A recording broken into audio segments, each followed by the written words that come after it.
आपने आपने अपने खिलाफ अपने झंडे डॉक्टर अयूब की आवाज पर लबैक कहा था।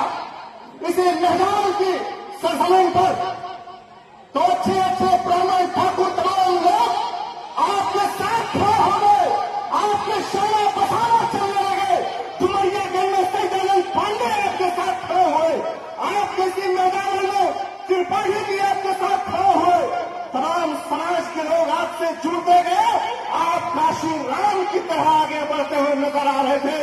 मगर दूसरे ही चुनाव में जब आप और मजबूती से अंगड़ाई लेकर एक कदम और आगे बढ़ाकर दूसरे नंबर से पहले नंबर पर आना था, वहीं आप कमजोर पड़ गए, वहीं आप हिम्मत हार गए, वहीं आप सियासी दुश्मनों के साजिश के शिकार हो गए, जो दूसरी शक्ल में आपके सामने आए।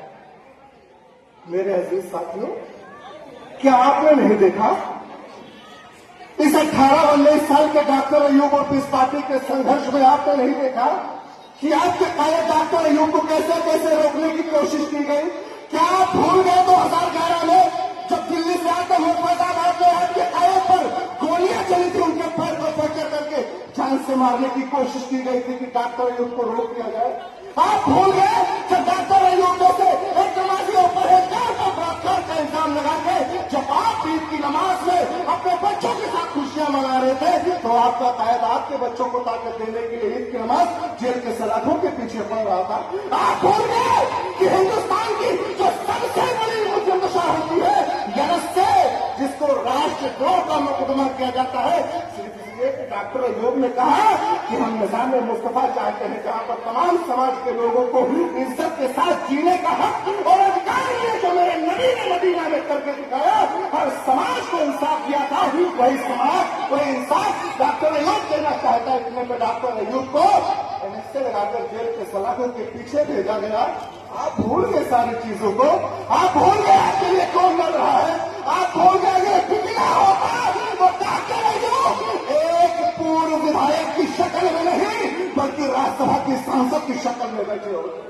अगर बिकना होता, खत्म करना होता पार्टी, सिर्फ अपनी फिक्र होती तो कहीं से राज्यसभा के मेंबर हो जाते। नहीं, फिक्र आपकी थी, नस्लों की थी।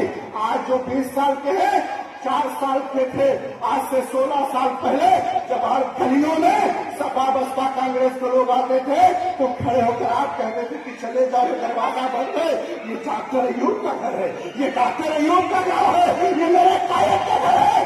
तो क्यों आपके घरों में कौन सी मुसीबत आ गई?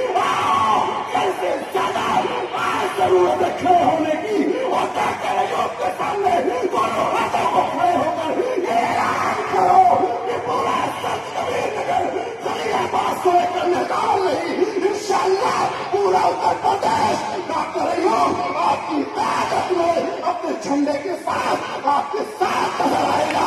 ये हौसला देना पड़ेगा, ये ताकत देनी पड़ेगी और पीस पार्टी को इंशाअल्लाह उत्तर प्रदेश की विधानसभा में फिर से पहुंचाना पड़ेगा। डॉक्टर अयूब को अपनी आवाज बढ़ाकर फिर से विधानसभा में पहुंचाना पड़ेगा, ये आपको करना पड़ेगा। और अगर नहीं किए तो जैसे 75 सालों से आज इस व्यवस्था में पहुंचे हो और बुरी व्यवस्था हमारे सामने खड़ी है, हम तो जैसे तैसे अपनी जिंदगी को काट लिए हैं। मगर याद रखना, आने वाली नस्लें तमाम परेशानियों को भुगतेंगी। एक हो गए आप, इसीलिए आज खड़े हो जाओ मजबूती के साथ। डॉक्टर अयूब हयात है, उनके लिए दुआ करो। 75 साल की उम्र में भी आपके साथ खड़ा है डॉक्टर अयूब, फिर कोई डॉक्टर अयूब नहीं आएगा। इसलिए पीस पार्टी और अपनी ताकत के साथ खड़े हो जाओ। बहुत बहुत शुक्रिया। पीस पार्टी जिंदाबाद, डॉक्टर मोहम्मद अयूब जिंदाबाद। जोरदार तालियों से